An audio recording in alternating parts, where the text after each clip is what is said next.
हमने हमारे पिछले वीडियो में एटमॉस्फेरिक हीटिंग के कॉन्सेप्ट को समझा था, जहां पर इनकमिंग सोलर रेडिएशन जो कि शॉर्ट वेव रेडिएशन थी gets converted into long wave terrestrial radiation, जिसकी वजह से एटमॉस्फेयर की हीटिंग हुआ करती थी और उस स्पेसिफिक जगह का खुद का टेम्परेचर रिकॉर्ड हुआ करता था। ये जो टेम्परेचर हुआ करता था ऑब्वियसली डिपेंड करता था वेरिएशन ऑफ इंसोलेशन पे और उससे रिलेटेड फैक्टर्स पे, जिस कारण से अलग अलग जगह का अलग अलग टेम्परेचर होता है, जिसको समझने से हम उन जगह के क्लाइमेट को समझ सकते हैं। क्योंकि क्लाइमेट एक्चुअल में होता क्या है, climate is actually variation of seasons. और सीजन्स कौन कौन से होते हैं? गर्मी, ठंडी, बारिश। गर्मी मतलब टेम्परेचर बढ़ जाना, ठंडी मतलब टेम्परेचर कम हो जाना, बारिश मतलब टेम्परेचर के साथ पानी गिर जाना ऑब्वियसली। और इसी के साथ साथ इन जगह के हम सोशियो कल्चरल एस्पेक्ट्स को भी समझ सकते हैं, इकोनॉमिक एनवायरमेंटल एस्पेक्ट्स को समझ सकते हैं, वहाँ की हिस्ट्री को समझ सकते हैं, सिविलाइजेशंस के एग्जिस्टेंस को समझ सकते हैं। इनफैक्ट टेम्परेचर सिर्फ एक थ्योरेटिकल कॉन्सेप्ट ना होकर प्रैक्टिकली भी हमारी बहुत मदद करता है। फॉर इंस्टेंस, अगर मुझे यूएस जाना है कुछ दिन अपने यहाँ कोई रिलेटिव के यहाँ स्टे करने, मतलब सस्ते में आईफोन मिल जाएगा, है कि नहीं? एनीवे, अगर मुझे वहाँ जाके रहना है तो जब मैं पैकिंग कर रहा हूँ तो मेरे दिमाग में एक सवाल आएगा कि मैं चद्दर रखूँ कि कंबल रखूँ। तब मैं क्या करूँगा? ऑब्वियसली टेम्परेचर चेक करूँगा या कंपेयर करूँगा। मैं देखूँगा मेरे यहाँ का हाईएस्ट टेम्परेचर कितना है आज का, लोएस्ट टेम्परेचर कितना रिकॉर्डेड है, फिर मैं देखूंगा वहां का हाईएस्ट टेम्परेचर कितना है, लोएस्ट टेम्परेचर कितना है, एवरेज टेम्परेचर कंपेयर करूंगा। जिसको करने के बाद मुझे एक चीज समझ में आ जाएगी कि ना मुझे चद्दर की जरूरत है, ना मुझे कंबल की जरूरत है, रजाई की जरूरत पड़ सकती है। एक्चुअल में ग्लोब में कोई भी दो जगह को कंपेयर करना है, स्पेशली क्लाइमेट को या उनके क्लाइमेट स्पेसिफिकेशन समझने हैं, तो टेम्परेचर बहुत ज़रूरी चीज़ होती है क्लाइमेटिक वेरिएशंस को समझने के लिए। जिसके लिए हम क्या करेंगे, कुछ बेसिक मापदंडों का इस्तेमाल करेंगे या बेसिक क्राइटेरियाज यूज करेंगे जो कि कॉमन क्राइटेरिया होंगे।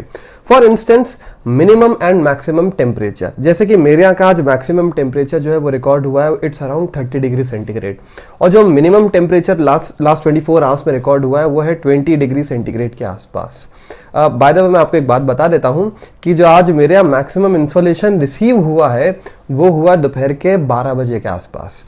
अब मुझे एक्सपेक्टेड था कि 12 बजे अगर इंसोलेशन मैक्सिमम है तो 12 बजे ही मैक्सिमम टेम्परेचर रिकॉर्ड हुआ होगा, पर एक्चुअल में ऐसा हुआ नहीं है। हमेशा एक चीज ध्यान रखिएगा कि जो time duration of maximum insolation होता है और जो time recorded for maximum temperature होता है, ये दोनों कभी कोइंसाइड नहीं करते हैं। इनफैक्ट इनमें एक डिले होता है जिसको हम लैग ऑफ टेम्परेचर कहते हैं। ये लैग ऑफ टेम्परेचर इसीलिए होता है क्योंकि इंसोलेशन जो आ रहा है उसको हीट एनर्जी कन्वर्ट होने में और वापस रेडिएट होने में थोड़ा सा समय लगता है कन्वर्जन में ऑब्वियसली, जिसकी वजह से क्या होता है, एक हमको डिले या लैग देखने को मिलता है। तो मैं क्या बात कर रहा था? हाँ, मिनिमम और मैक्सिमम टेम्परेचर की बात कर रहा था। तो मेरा मिनिमम मैक्सिमम टेम्परेचर मुझे पता चल गया अपनी जगह का। अब मैं इससे एवरेज पता कर सकता हूं, मेरा क्या एवरेज टेम्परेचर कितना निकल के आ जाएगा? 25 डिग्रीज निकल के आ जाएगा। इस एवरेज टेम्परेचर को हम अच्छी भाषा में बोले तो इसको हम मीन टेम्परेचर या मीन डेली टेम्परेचर भी बोलते हैं। ऐसे में मीन मंथली टेम्परेचर भी निकाल सकता हूं। इसी की मदद से मैं मीन 6 मंथली टेम्परेचर निकाल सकता हूं या मीन एनुअल टेम्परेचर भी निकाल सकता हूं।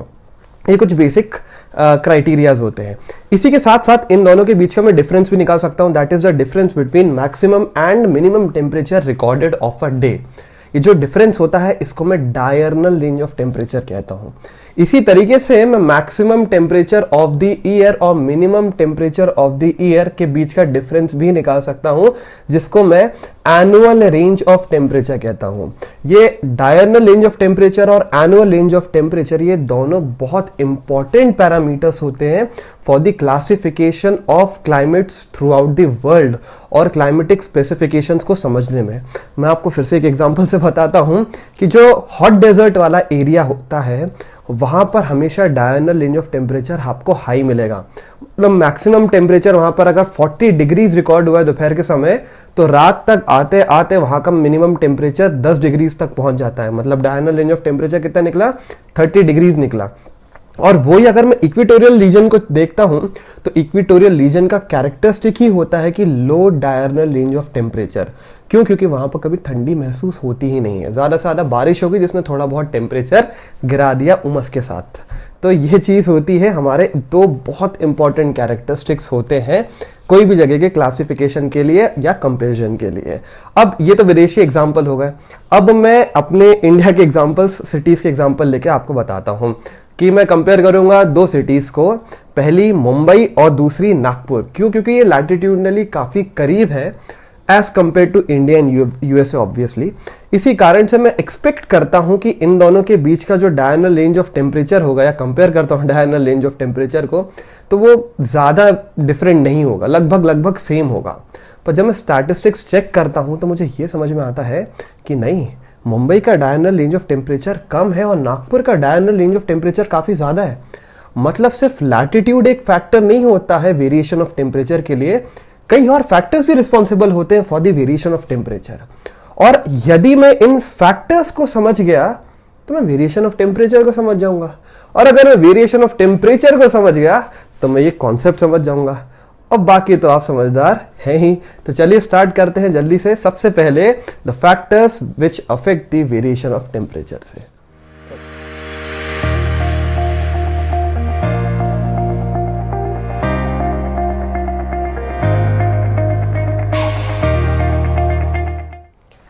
नमस्कार जनता, मेरा नाम है ईशान तिवारी और स्वागत है हमारे आज के वीडियो में, जहां पर हम लोग बात करने वाले हैं factors which affects the variation of temperature and the distribution of temperature through out the globe की।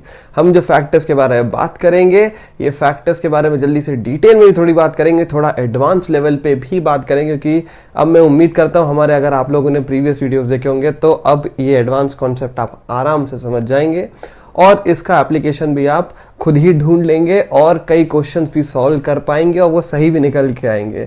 ठीक है, तो जल्दी से एक के फैक्टर्स के बारे में डिटेल में बात कर लेते हैं। तो शुरुआत करते हैं नंबर 1 से। Factor number 1, latitude.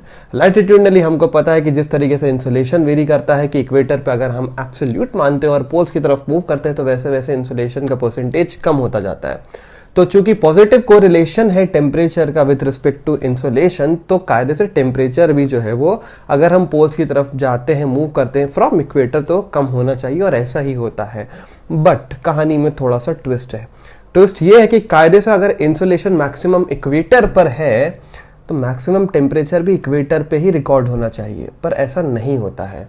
जो मैक्सिमम टेम्परेचर रिकॉर्ड किए जाते हैं वो हमेशा लैटिट्यूड्स पे किए जाते हैं, स्पेशली ट्रॉपिक्स वाले रीजन में किए जाते हैं। इन ट्रॉपिक्स वाले रीजन में स्पेसिफिकली एक जगह है बहुत फेमस, अल अजीजिया इन लिबिया, जो कि नॉर्दर्न अफ्रीका में है। यहाँ पर अभी तक का highest temperature of atmosphere obviously 58 degree centigrade record किया जा चुका है, और ये आप देखेंगे ट्रॉपिक ऑफ कैंसर के पास में है, लाया करता है। उसका रीज़न है क्यों ट्रॉपिकल एरिया ज़्यादा गर्माते हैं as compare to equatorial regions, क्योंकि इक्वेटोरियल रीजन में रोज़ बारिश होती है और वाटर डिस्ट्रीब्यूशन जो है इक्वेटोरियल रीजन में वो काफ़ी ज़्यादा as compare to northern hemisphere में अगर हम बात करते हैं। इसी कारण से आप देखेंगे कि इक्वेटर के पास वाला जो रीजन होता है वहाँ पर गर्मी होती है और रोज़ बारिश भी हो जाती है। इसी कारण से आपको कभी भी इक्वेटर के पास डेजर्ट्स नहीं मिलेंगे, कभी भी नहीं मिलेंगे। ये बड़ी मज़ेदार बात है, आप चाहे तो देख भी सकते हो उसको, हमारे ग्लोब पर भी देख सकते हैं और एटलस में भी देख सकते हैं। चलिए नेक्स्ट फैक्टर की तरफ पढ़ते हैं। Factor number 2 which is altitude. Altitudinally हम जैसे जैसे मूव करते हैं तो नॉर्मल सर्कमस्टांसेस में टेम्परेचर जो है वो डिक्रीज करता है। वो टेम्परेचर डिक्रीज ऐसे करता है और एक रेट से करता है जिसको हम कहते हैं लैप्स रेट या नॉर्मल लैप्स रेट, कि हर 1 किलोमीटर पे 6.5 डिग्री 6.5 डिग्री टेम्परेचर कम होता है। ये नॉर्मल जो लैप्स रेट है ये कभी कभी वेरी भी कर जाता है एक्सेप्शनल कंडीशंस में। और ऐसा होता क्यों है कि नॉर्मल लैप्स रेट एग्जिस्ट करता है? उसके भी 2 कारण हैं। कारण नंबर 1, सबसे ज़रूरी जो चीज़ है वो है वाटर वेपर। हमने हमारे लास्ट वीडियो में समझा ही था कि जो वाटर वेपर होता है वो बहुत अमाउंट ऑफ टेरेस्ट्रियल रेडिएशन को एब्जॉर्ब कर लेता है। तो जो टेरेस्ट्रियल रेडिएशन एब्जॉर्ब हो जाती है वो H2O द्वारा या वाटर वेपर द्वारा अच्छी खासी मात्रा में होती है, और इंसुलेशन भी सिर्फ टेरेस्ट्रियल रेडिएशन ही। और जो वाटर वेपर है वो कन्फाइंड है लोअर लेयर्स ऑफ एटमॉस्फेयर पे ही, और जैसे जैसे हम ऊपर बढ़ते हैं एल्टीट्यूडनली वैसे वैसे वाटर वेपर का कंटेंट भी कम होता जाता है। और दूसरी चीज आपको पता ही है जो हम डिस्कस कर चुके हैं कि air is a bad conductor of heat, इसीलिए जैसे हम ऊपर ऊपर मूव करते जाते हैं हीट या तो फिर जो आपका टेम्परेचर है वो कम होता जाता है नॉर्मल लैप्स रेट के हिसाब से इन नॉर्मल कंडीशंस। इसका भी मैं आपको एक एग्जांपल से बता देता हूँ, हमारे इंडिया के एग्जांपल से बताता हूँ कि जुलाई के मंथ में अगर आप दिल्ली का और उसी लैटिट्यूड पे मौजूद शिमला का टेम्परेचर अगर आप देखेंगे तो दोनों में बहुत वेरिएशन मिलेगा। दिल्ली का टेम्परेचर लगभग 38 डिग्री सेंटीग्रेड होता है और शिमला का जो टेम्परेचर है वो 19 डिग्रीज होता है in the month of July. ऐसा क्यों होता है? क्योंकि दिल्ली जो है वो अप्रोक्सीमेटली 300 मीटर्स एलिवेशन पे है फ्रॉम सी लेवल और जो शिमला है वो 2200 मीटर एलिवेशन पे है। तो ऑब्वियसली एलिवेशन है मतलब एल्टीट्यूडनली वो काफ़ी ऊपर है, इसीलिए वहाँ पर जो टेम्परेचर है वो कम रिकॉर्ड होता है। Third factor, the distance from the sea और द कोस्ट। जो भी सिटीज़ होती हैं जो कि कोई वाटर बॉडी, बड़ी वाटर बॉडी के पास लोकेट होती है, जैसे कोई लेक के पास है या तो फिर सीज के पास है, ओशन के पास है, वहाँ पर एक इफेक्ट होता है जिसको बहुत सारी बुक्स में कॉन्टिनेंटैलिटी भी बोलते हैं। ये कॉन्टिनेंटैलिटी में एक्चुअल में होता क्या है कि दिन के समय जब इंसुलेशन बहुत ज़्यादा होता है इन प्लेसेस पे जो कि कोस्ट के पास होती है, तो यहाँ पर इंसुलेशन जैसे ही ज़्यादा होता है तो यहाँ पर गर्मी होती है और यहाँ पर एक टेम्परेचर और प्रेशर डिफरेंस क्रिएट होता है between land and the seas या वाटर बॉडी, जिसकी वजह से क्या होता है कि समुद्र पे से हवा बहती है लैंड की तरफ, जिसको हम सी ब्रीज कहते हैं दिन के समय। ये सी ब्रीज जो होती है ये अपने साथ मॉइस्चर लेके आती है क्योंकि वो वाटर बॉडीज के ऊपर या सी के ऊपर से बहती हुई आती है, जो कि एक कूलिंग इफेक्ट प्रोवाइड करती है जो कि लैंड पर लोग मौजूद होते हैं उनको। और वही रात के समय जब लैंड ज़्यादा ठंडा हो जाता है एज कंपेयर टू वाटर, तो फिर से प्रेशर डिफरेंस की वजह से अब क्या चलती है, लैंड ब्रीज चलती है from land to sea. Land to sea चलने में क्या होता है कि जो यहाँ पर एक्स्ट्रा कूलिंग या ज़्यादा ठंडी हो जाती है, वो ठंडी जो है वो ये हवा ले जाती है सीज के पास, तो फिर से यहाँ पर नॉर्मैलिटी ऑफ टेम्परेचर हो जाता है या नॉर्मल हो जाता है टेम्परेचर। इसी कारण से जो वाटर बॉडीज़ के पास जो जगह होती है वहाँ का डायनल रेंज ऑफ टेम्परेचर ज़्यादा नहीं होता, जैसा हमने मुंबई के एग्जाम्पल में समझा है। तो ये भी एक बहुत इंपॉर्टेंट फैक्टर निकल के आ जाता है, यहाँ पर लैंड ब्रीज और सी ब्रीज का कॉन्सेप्ट आ जाता है। ठीक, नेक्स्ट फैक्टर है फैक्टर नंबर 4 जो है nature of land and water. दोनों का बहुत कॉन्ट्रास्टिंग नेचर होता है। इनफैक्ट ये होता है कि जो लैंड होता है वो ज़्यादा जल्दी गर्म और ज़्यादा जल्दी ठंडा हो जाता है as compared to water bodies या water, even if they receive same amount of insolation. ऐसा क्यों होता है, इसके पीछे कुछ रीजंस होते हैं, उनको समझ लेते हैं। जैसे पहला रीज़न होता है ओपेसिटी। जो लैंड होता है वो ओपेक होता है, उसके आप आर पार नहीं देख सकते हैं। इसी कारण से जो इंसुलेशन आता है, रिसीव करता है लैंड, वो इंसुलेशन ज़्यादा से ज़्यादा 3 फीट तक जा पाता है, मतलब रेडिएशन 3 फीट तक डेप्थ में जा पाता है। वही अगर आप वाटर बॉडी को कंसिडर करोगे तो जो इंसुलेशन है वो कई मीटर्स की डेप्थ तक जा पाता है। Reason number 2, mobility. मोबिलिटी क्या होता है कि जो लैंड है वो इमोबाइल है, वो मूव नहीं कर सकता। तो लैंड जो है अगर इंसुलेशन रिसीव कर रहा है, अगर गर्म हो रहा है तो वो गर्म होता रहेगा, उसका टेम्परेचर बढ़ता ही जाएगा, वो कहीं भाग नहीं सकता, मूव नहीं कर सकता। तो क्या वाटर बॉडी भाग सकती है? एक्चुअल में ऐसा होता है। जो वाटर होता है या जो हम सीज या ओशंस की बात करते हैं, उसमें क्या होता है कि जब इंसुलेशन रिसीव होता है और हीटिंग की प्रोसेस चालू होती है, तो जो सरफेस होती है वाटर बॉडी की वो सबसे पहले ज़्यादा जल्दी हीट होती है, और जैसे ही वो हीट होती है तो वो एक्सपैंड करती है और वो डिस्प्लेस हो जाती है। उसकी जगह दूसरा पानी आ जाता है, फिर से हीटिंग चालू होती है, फिर से वो एक्सपैंड होता है, फिर हो जाता है, और इस तरीके से आपका एक कंटिन्यूस करंट बहने लगते हैं या साइकिल चलने लगती है, मोबिलिटी होती है वाटर में, जिस कारण से उसको फिर से हीटिंग में ज़्यादा टाइम लगता है एज कम्पेयर टू लैंड। तीसरा रीज़न है स्पेसिफिक हीट। जो वाटर की स्पेसिफिक हीट होती है वो ज़्यादा होती है as compare to land. Specific heat होती क्या एक्चुअल में, the amount of heat required to raise the temperature of a substance of 1 gram by 1 degree centigrade. अगर मैं 1 ग्राम पानी का लेता हूँ और 1 ग्राम मिट्टी लेता हूँ तो मुझे 1 डिग्री टेम्परेचर बढ़ाने में दोनों का वाटर में ज़्यादा हीट देनी पड़ेगी एज कम्पेयर टू मिट्टी, सॉइल या लैंड।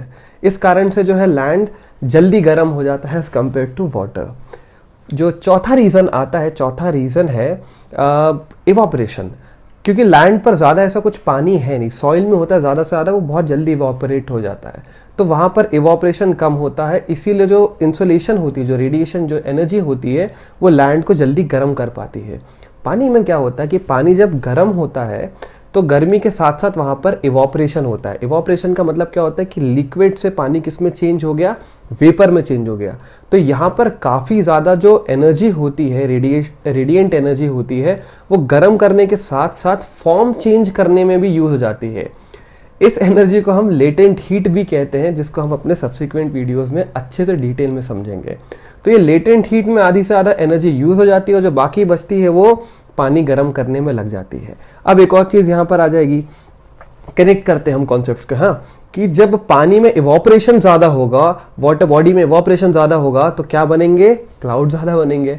और जैसे ही क्लाउड ज़्यादा बनेंगे उसके वजह से क्या होगा, एल्बीडो होगा, मतलब इंसोलेशन रिफ्लेक्ट हो जाएगा और इंसोलेशन रिसीव नहीं कर पाएगा, मतलब करेला ऊपर से नीम चढ़ा, बता बेचारा। इस कारण से यहाँ पे हीटिंग कम हो जाती है एज कम्पेयर टू लैंड, क्योंकि यहाँ पर क्लाउड्स कम बनते हैं बहुत, और जिसकी वजह से एल्बीडो भी कम हो पाता है।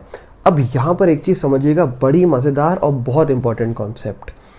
कभी भी नॉर्दर्न हेमिस्फीयर में एक लैटिट्यूड पे यूनिफॉर्म टेम्परेचर नहीं मिलेगा आपको, कभी भी एक लैटिट्यूड पर वेरिएशन ऑफ टेम्परेचर मिलेगा।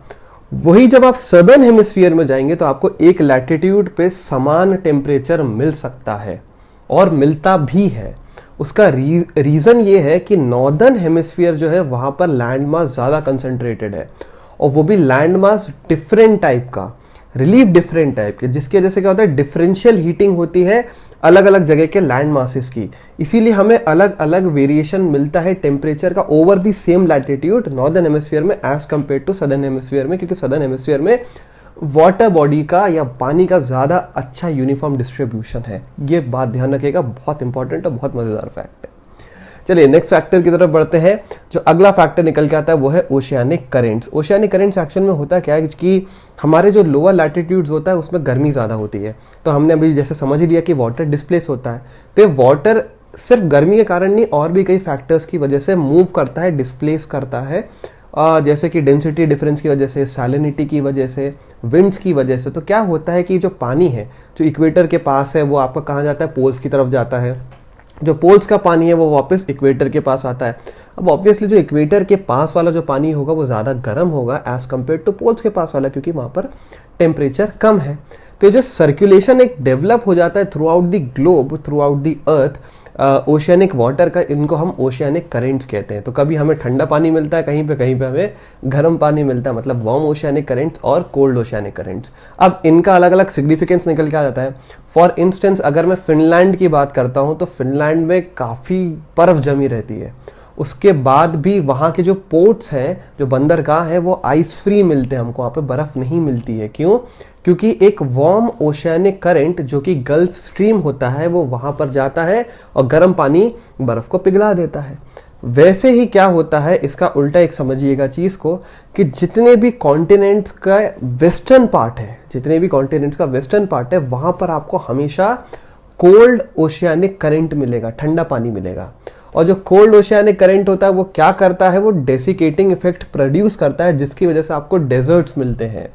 डेजर्ट्स हमेशा आपको वेस्टर्न साइड ऑफ कॉन्टिनेंट्स इसीलिए मिलते हैं। क्यों मिलते हैं? क्योंकि डेसिकेटिंग इफेक्ट होता है। डेसिकेटिंग इफेक्ट मतलब सुखा देने वाला इफेक्ट, एरिडिटी जो प्रोड्यूस करता है। क्योंकि आपने देखा होगा कि ठंडी के समय क्या होता है, आपकी त्वचा कैसी सूखी सूखी हो जाती है, तो आप क्या करते हो, वैसलीन लगाते हो। नेक्स्ट फैक्टर की तरफ बढ़ते हैं। जो अगला फैक्टर निकल के आता है, और ये भी बहुत इंपॉर्टेंट फैक्टर है, वो है प्रिवेलिंग विंड्स। अब क्या होता है, जो विंड्स होती हैं वो एक बहुत इंपॉर्टेंट फंक्शन निभाती है, वो है ग्लोब के पूरे टेम्परेचर को बैलेंस करने का। क्योंकि जो ट्रॉपिक के पास वाला जो रीजन होता है, स्पेशली ट्रॉपिकल जो रीजन होता है, इक्वेटर इंक्लूड करके ऑब्वियसली, वो रीजन का टेम्परेचर काफ़ी ज़्यादा होता है, और जो पोल्स के पास वाला जो टेम्परेचर होता है वो काफ़ी कम होता है। तो ये बहुत अनइवन डिस्ट्रीब्यूशन ऑफ टेम्परेचर होता है। अब जब हवाएं बहती हैं तो ये एक्चुअली क्या करती हैं, ये जो लोअर लैटिट्यूड्स होते हैं, ट्रॉपिक के पास वाला जो रीजन्स होता है, इक्वेटर के पास वाला, वहाँ से बहती हुई पोल्स की तरफ जाती हैं और अलग अलग डायरेक्शन में बहती है, जो कि क्या करती है, टेम्परेचर को बैलेंस आउट करती है थ्रू आउट द ग्लोब। अब मैं आपको इसका भी एक एग्जाम्पल बता देता हूँ, बहुत मज़ेदार। यूएसए में एक लोकल विंड बहती है by the name of Chinook. Chinook क्या होती है कि माउंटेन से डिसेंड करती है, नीचे आती है। जब वो नीचे आती है तो गर्म होती है। क्यों गर्म होती है इसके बारे में हम बात कर चुके हैं, ड्राई एडियाबैटिक हीटिंग की वजह से। और दूसरा क्योंकि वो उसका एल्टीट्यूड कम होता है तो वो ऑब्वियसली नीचे की साइड आती है तो गर्म होती है। अब आजू बाजू जो बर्फ के पहाड़ के पास वाला जो रीजन रहता है वहां पर बर्फ जमी रहती है, तो जब चिनूक वहां पे बहती है वो गर्म हो जाती है, तो गर्म हवा रहती है तो क्या करेगी, बर्फ पिघलाएगी, जिसकी वजह से क्या होता है वो जो रीजन है वो फ्रॉस्ट फ्री रीजन हो जाता है, वहां पर खेती अच्छी हो पाती है। ऐसे ही हमारे अभी एक एग्जाम्पल है, गर्मी में हवा बहती है, एक आपने सुना होगा उसके बारे में लू। तो लू से बचने के लिए आप क्या करते हो, प्याज यूज करते हो, प्याज जेब में रख के चलते हो, जिसकी वजह से क्या होता है आपका लू से बचते हो। लू एक लोकल विंड है इंडिया की जो कि क्या करती है, बहुत ज़्यादा गर्मी प्रोड्यूस करती है, जिसकी वजह से इवन क्रॉप्स पर तक असर पड़ता है। तो ये प्रिवेलिंग विंड्स भी टेम्परेचर डिस्ट्रीब्यूट करते हुए चलती है और एक बहुत इंपॉर्टेंट रोल निभाती है। फाइनली ये सारे फैक्टर्स मिलकर काम करते हैं जिसकी वजह से आपका टेम्परेचर डिस्ट्रीब्यूशन होता है थ्रू आउट द ग्लोब। और आप सोचिए इतने सारे फैक्टर्स मिलके अलग अलग रीजन्स का अलग अलग टेम्परेचर बनाते हैं। और फिर वही बात, जब ये वेरिएशन ऑफ टेम्परेचर को हम समझ जाते हैं तो उन जगह के क्लाइमेटिक वेरिएशंस को समझ जाते हैं, वहाँ के एग्रीकल्चर को हम समझ सकते हैं, वहाँ की इकोनॉमीज को तक हम समझ सकते हैं। तो फैक्टर्स मिलके बहुत बहुत इंपॉर्टेंट रोल प्ले करते हैं और वेरिएशन ऑफ टेम्परेचर को समझाते हैं। तो मैं उम्मीद करता हूँ कि आपको ये फैक्टर्स बहुत अच्छे से क्लियर होंगे और आपको जो मैंने एग्जाम्पल्स बताए ये तो बहुत इंपॉर्टेंट एग्जाम्पल्स हैं, ये भी आपका अच्छे से कॉन्सेप्ट क्लियर हो गया होगा। बाकी की जो बातें हम वो अपने नेक्स्ट वीडियो में करते हैं। आई रियली होप आप लोगों को मजा आया होगा, आपका कॉन्सेप्ट क्लियर हुआ होगा। तो हमारा वीडियो पसंद आया तो प्लीज डू लाइक करिएगा, कमेंट करिएगा और सब्सक्राइब करिएगा और वो बेल आइकन दबाना जरूर ना भूलिएगा ताकि हमारे आने वाले वीडियोस की आपको लेटेस्ट नोटिफिकेशन मिलते रहे। और ज़्यादा से ज़्यादा शेयर भी करिएगा ताकि इस वीडियो का फायदा सभी लोगों तक पहुँच पाए। Thank you for watching, take care.